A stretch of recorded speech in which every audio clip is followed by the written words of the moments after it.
बंधन में लाने के लिए है, बंधन में आ जाएगा।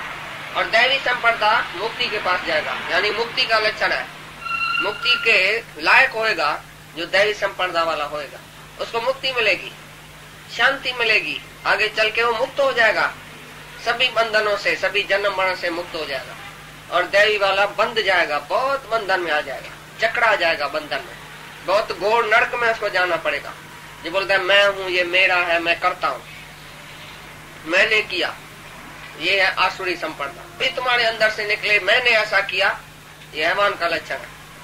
मैंने कमाया, मैंने इसको पैदा किया, मैंने इसको बड़ा किया, मैंने इसकी मदद किया, ये जो तुम मैं करता है, ये आसुरी संपदा है। ये बंध जाता है, बंधन में आ जाता है, वो मुक्त हो जाता है।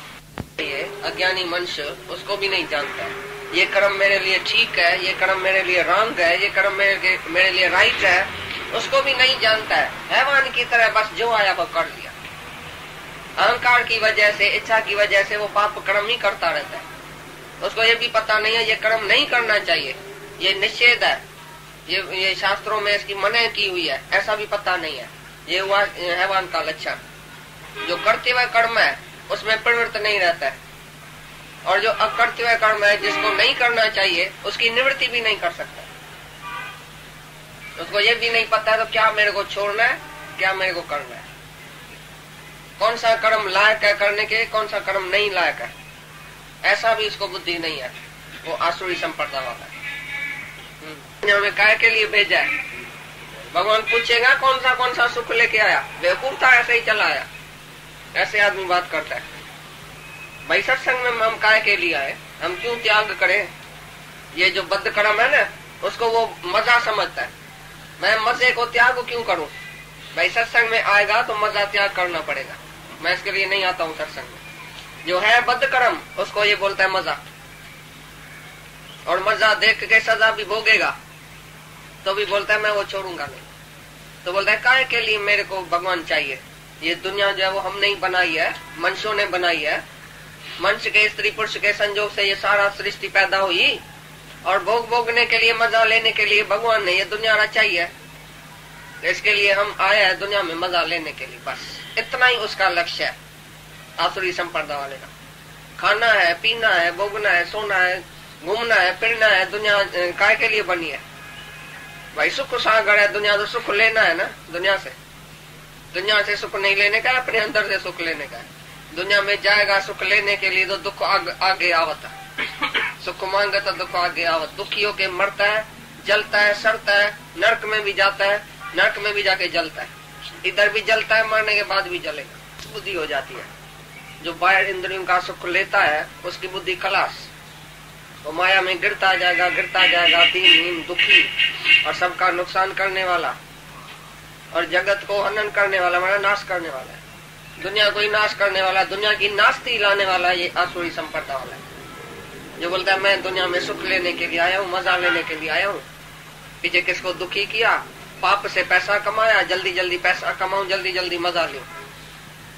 इसके लिए सब पाप ही होएगा उसी से। वो जो अहंकारी है वो पाप ही करेगा सारी उम्र, और नरक में जाएगा। सारी दुनिया को समझो वो नुकसान पहुंचाने वाला है, धरती पर बोझ है। नहीं किसी सत्पुरुष के कहने पर, नहीं शास्त्रों विधि मुजब चलता है, अपने मन की मत, अपनी मिथ्या जो ज्ञान है उसका, बस ऐसे ही चलता है। भाई तुमको किसने बोला कि तुम इसलिए आया है दुनिया में? तुमको किसने बोला कि ये मजा लेने के लिए आया है? तुमको किसने ऐसा बोला? बस मेरे अंदर में जैसा आता है तैसा मैं करूंगा। उसका कोई गुरु गुसाई नहीं है, उसका कोई शास्त्र विधि नहीं है, कोई बड़े के कहने पर भी नहीं चलेगा, किसके कहने पर नहीं चलेगा। अपनी मत पर चलने वाला घमंडी अहंकारी पुरुष दुनिया में विचरता है। हाँ, अज्ञान पूरी हुई पर उसकी चिंता करेगा, ये इच्छा मेरी कभी पूरी होएगी, कैसे पूरी होएगी? अनंत इच्छा जो जिसको है अंदर, करोड़े इच्छा, उसको पूरी करने में ही लगा पड़ा है। एक इच्छा पूरी, एक नहीं पूरी, फिर चिंता, मरने तक वो चिंता में ही रहेगा। आसुरी संपदा। हाँ, में तत्पर हुए एवं इतना मात्र ही आनंद है ऐसे मानने वाले। भाई 2-3 मिनट के लिए जो सुख है विषयों, बस यही सुख है दुनिया में, इतना ही सुख है, बस ऐसा ही समझे। उसके लिए सारी उम्र चिंता करता है। टके पैसे की इच्छा लेके ये खाऊं, ये पीऊं, ये भोगूं, ये इधर जाऊं, ऐसा करूं, कपड़ा पहनूं, खाना, ये बंगला, ये मोटर, ये गाड़ी, इधर जाऊं, हवाई जहाज में जाऊं, सारे किस्म की इच्छा करता है, लेकिन चिंता में चूर रहता है और ऐसा ही समझता है यही आनंद है। बंगला मिलेगा, मोटर मिलेगी, स्त्री मिलेगी, बच्चा मिलेगा, घूमेगा फिरेगा, बस यही तो आनंद है। बस इतना ही आनंद समझ के बैठ गया। गृहस्थी का आनंद इतना ही है बस दुनिया में। भाई शादी करूंगा, बच्चा होगा, स्त्री है, बंगला है, मोटर है, अच्छी नौकरी है, बहुत मान है, बहुत बड़ाई है, बहुत मैं मैनेजर हूँ बड़ा, मैं भाईवाड़ हो गया हूँ, मैं सेठ हो गया हूँ, यही सुख समझ के और बैठ गया। लेकिन अंदर में चिंता में चूर है, अंदर दुखी, कामना उसको जलाती रहती है सारा दिन। तो यही बस आनंद समझ के बैठ गया। बूंद जितना आनंद, ज्ञानी को है सागर का आनंद, अज्ञानी को है बूंद जितना आनंद। उसको ही आनंद समझ के बैठ गया, सारी उम्र चिंता में चूर, चिंता में मर जाता। इसलिए आज में पड़ी है, जितनी इच्छा उतनी फांसी, जितनी जितनी इच्छा करेगा उतनी फांसी में बंध जाएगा। इच्छा ही बंधन का कारण है। और पाप कर्म करेगा, माया पाप से कमाएगा, जल्दी जल्दी शाहूकार होएगा, तभी तो मजा लेगा, पैसा होएगा तो मजा होएगा। इसके लिए वो पाप कर्म करके भी पैसा कमाएगा, मैं मजे में रहूं। हाँ, बड़ा सबको बुलाऊंगा, मैंने संत को बुलाया, भाई सब आना। भाई कौन, किसने बुलाया? फलाने आदमी ने। भाई जो फलाना मल है वो किधर बैठा है? वो तो गुत्ते पड़ जाता है, संत घर में रहा पड़ा है, वो तो धंधा करने जाता है ब्लैक मार्केट की। शाहूकार है तो जरूर जाएगा ना ब्लैक करने के लिए। वो तो जुआ पर बैठा है, क्लब में जाता है। भाई संत उसके घर में रहा पड़ा है, ये बड़ा संत बुलाता है, भाई ये बड़ा अच्छा आदमी है, तो पैसे से यज्ञ करेगा, दान करेगा, संतों को बुलाएगा मान के लिए, लेकिन है अंदर में ठग बदमाश। जैसे गुरु ग्रंथ साहब कोई रखाता है ना, तो पाठी पढ़ता है ग्रंथ साहब, और घर वाला क्या करता है? सब घर वाला क्या करता है उसी का। में कोई औरत जाएगी उधर बाजी लेने के लिए, वो रंध्रे में बैठेगी, पाठी को बोलेगा तुम पाठ पढ़ना, 100 रुपया लेना, सारी दुनिया को बुलाएगा, सीरा प्रसाद कड़ा, बोले भाई इसने ग्रंथ साहब रखा है, बड़ा अच्छा आदमी है, हमेशा ग्रंथ साहब रखाता है। लेकिन पाठी पाठ करके जाता है, वो रोज पाप करने जाता है। भाई भाई की तरह भाई गुत्ते पर बैठा है, और घर में संत आता है उसको। तो ये आसुरी संप्रदाय इकट्ठा होएगा तो वो क्या करेगा?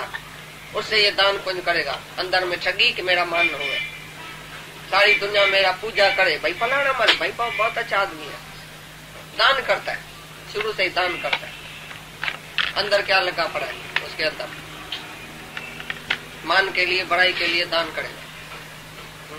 करता है, किसे द्वेष करता है, किसकी निंदा करता है, किसकी चुगली करता है, किसको खराब समझता है, किसको कठोर वचन बोलता है, तो अंदर भगवान बैठा है सबके, बोलता है मेरे से ही जैसे द्वेष करता है, मैं सबके अंदर बैठा हूँ, मेरे से ही वो पाप करता है, मेरे को ही जलाता है अंदर, मेरे को ही दुखी करता है, क्योंकि सब जगह मैं ही मैं हूँ। तो तुम किसको द्वेष करता है समझता है? मैं तो इसी से द्वेष करता हूँ ना, भगवान से थोड़ी करता हूँ। एक से भी दुनिया में द्वेष किया, एक भी दुश्मन तुम्हारा दुनिया में है, एक को भी कम जास्ती प्यार किया, तो तुमको आनंद नहीं आएगा, शांति नहीं आएगी, क्योंकि अंदर ही भगवान तुम्हारा बैठा है, वही दुखी है तुम्हारे से। तुम्हारा भगवान ही तुम्हारे से बनता नहीं है अंदर वाला, तो तुम कैसे सुखी होएगा? सबके भीतर जो परमात्मा बैठा है, तुम उसको दुखी करता है, किसी आदमी को क्रोध करता है, मानो भगवान नहीं देखा होगा। तो अंदर वाले भगवान जो अंतर्यामी बैठा है, उसी के साथ ही तुम द्वेष राग करता है, उसी के साथ ही तुम क्रोध करता है, सब कुछ उसी के साथ करता है। ऐसा नहीं समझना मैंने इसके साथ किया, उसके साथ किया, ये और वो है ही नहीं, एक ही भगवान है, सब जगह वो भगवान ही भगवान है। जो है पक्षी, पशु, मगरमच्छ, शेर, कुत्ता, गधा, सुअर, मैं ऐसा बनाता हूँ, चूहा, ऐसा ये घोर नरक में डालता हूँ, उसी द्वेष करने वाले। हाँ, जैसे पाप होता है सब, ये तीन बड़े में बड़ा विकार है जो नरक का द्वार है, इसी से ही मनुष्य नरक में जाता है, आत्मा को अधोगति में पहुंचाता है। अपनी आत्मा को, जैसे अपने को आत्मा न समझ के आत्मा का जैसे हनन कर दिया, जैसे मार डाला भगवान को ही अंदर, मैं करके अधोगति में पहुंच जाता है, अपने को ही मार डालता है। अपने आप को कितने जुल्म में जाके डालता है, कितना अन्याय करता है अपने साथ, कैसे कैसे जूनियों में जाता है। भाई मेरे को न पाके, भगवान को न पाके अधोगति